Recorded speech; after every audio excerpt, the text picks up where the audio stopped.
L'écotourisme congolais a fait l'objet le 24 mai dernier d'une présentation entre les agents du ministère du Tourisme et des Loisirs face à ceux du ministère de l'Économie forestière, du Développement durable et de l'Environnement. Une projection sur les aires protégées par les experts du ministère convié a montré combien l'action devait être accentuée sur ce qui peut être le nouveau secteur du développement économique longtemps négligé. Le Congo possède 17 aires protégées, dont 4 parcs nationaux étendus sur 3 991 412 hectares, mais aussi 10 réserves de domaines de chasse et une zone cynégétique. Tous ces aires offrent au Congo des opportunités de développement de produits écotouristiques comme un potentiel touristique immense des parcs nationaux, des produits touristiques disponibles et très demandés, la vision animalière, le tracking des gorilles habitués à la présence humaine, des randonnées en forêt, des randonnées fluviales, le nombre de sites encore vierges pour le tourisme d'aventure ou de découverte, la présence de la population autochtone sédentaire avec leur savoir-faire. Les 4 parcs nationaux à eux seuls sont des atouts majeurs pour le développement de ce nouveau secteur économique.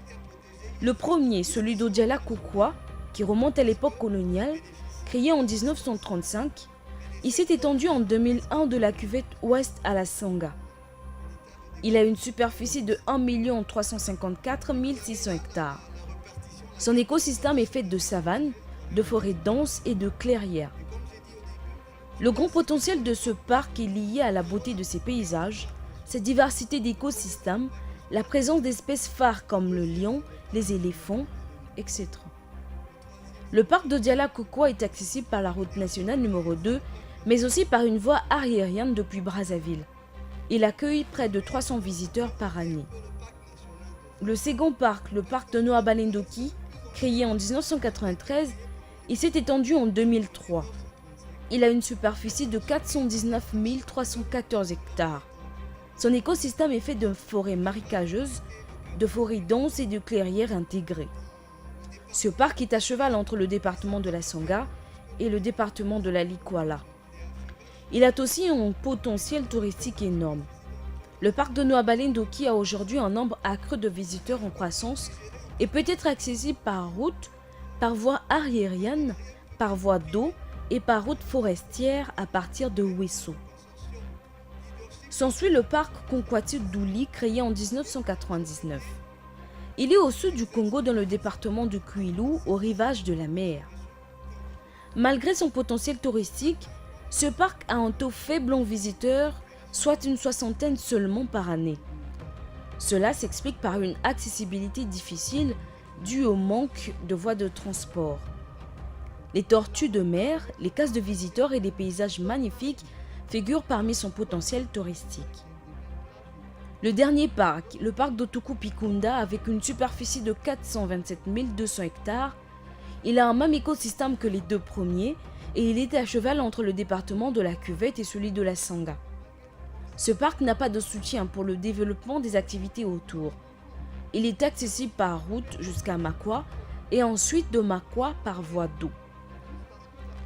Il peut être ajouté à ces parcs la réserve naturelle des gorilles de l'Essouluna qui est à proximité de Brazzaville, avec une grande activité touristique et une moyenne de 600 visiteurs par année. D'ailleurs, il est le site le plus visité du pays. Mais ces opportunités ne pourront être exploitées que dans la mesure où un certain nombre de difficultés se résout et en nombre il figure l'absence d'un cadre de concertation entre le département en charge du tourisme et du département en charge de la faune et des aires protégées, le manque de contribution et d'appui des pouvoirs publics au fonctionnement des aires protégées, le manque du plan de gestion et du plan d'aménagement, le problème du braconnage, les tracasseries policières et autres. Du fait que la politique de diversification économique souscrit à travers le projet de société de Monsieur le Président de la République implique la prise en compte de nouveaux secteurs de développement, la valorisation des aires protégées ou de l'écotourisme peut sans nul doute constituer une source durable de revenus substantiels susceptible de contribuer au développement socio-économique et à l'amélioration du niveau de vie de la population congolaise. Ainsi, le processus de collaboration dont le commencement est marqué par cette rencontre devrait aboutir à une signature d'un mémorandum de collaboration entre le ministère de l'économie forestière, du développement durable et de l'environnement et le ministère du Tourisme et des Loisirs.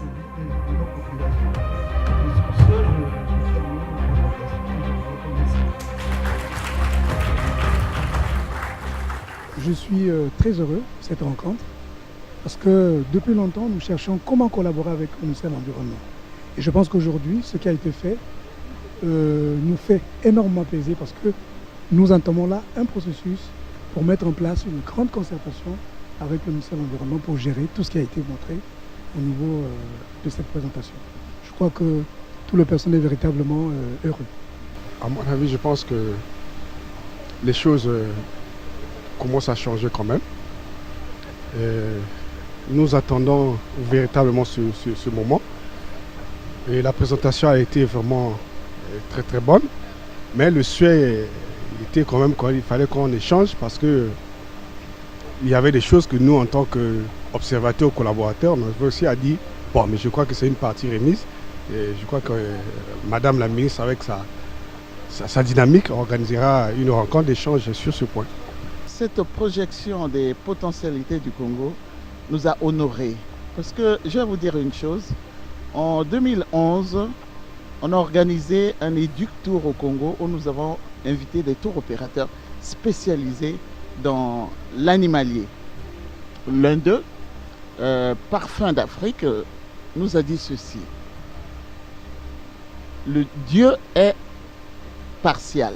Pourquoi il a doté le Congo d'un bijou alors que les Congolais ignorent ce bijou ou tournent le dos à ce bijou-là? Devant les difficultés que nous avons évoquées aujourd'hui même, difficultés d'accès, parcs non aménagés, il a dit, pour aller vers la plus belle femme du monde, il faut souffrir, il faut transpirer. Donc la partie trekking est importante aussi. Je crois qu'il faut seulement qu'on se mette au travail sérieusement pour mettre en valeur ce bijou que nous avons et ce bijou qui n'a en rien été détérioré, qui est naturel encore. Donc cette présentation, je dirais que bon, elle arrive à point nommé. Vous savez que depuis longtemps, effectivement, nous sommes en train de rechercher les modalités de coopération avec le ministère de l'économie forestière. Bon, il y a eu déjà un début de coopération, comme l'a dit le présentateur, avec déjà la mise en tourisme du parc national de Dzala-Kokwa. Il faudrait que nous allions un peu plus loin parce que le produit écotouristique, c'est peut-être aujourd'hui, c'est peut-être la chance du tourisme congolais. Et puis c'est aussi un tourisme dont vous savez qui tient en compte, qui prend en compte les objectifs du développement durable. Donc c'est vraiment la chance du Congo et il faut que nous puissions la saisir. Mais maintenant, il faut mettre un certain nombre de mécanismes en place.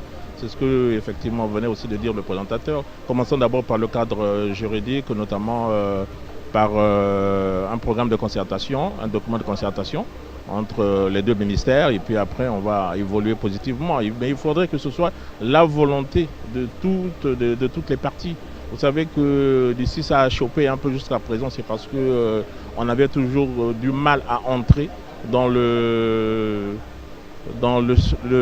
plates-bandes. Enfin, c'est comme si on marchait dans les plates-bandes, sur les plates-bandes de nos collègues. Maintenant, si ce sont nos collègues qui nous ouvrent les bras, il faudrait que nous puissions saisir cette opportunité. Donc, ce sont des bonnes intentions, des bonnes impressions, naturellement.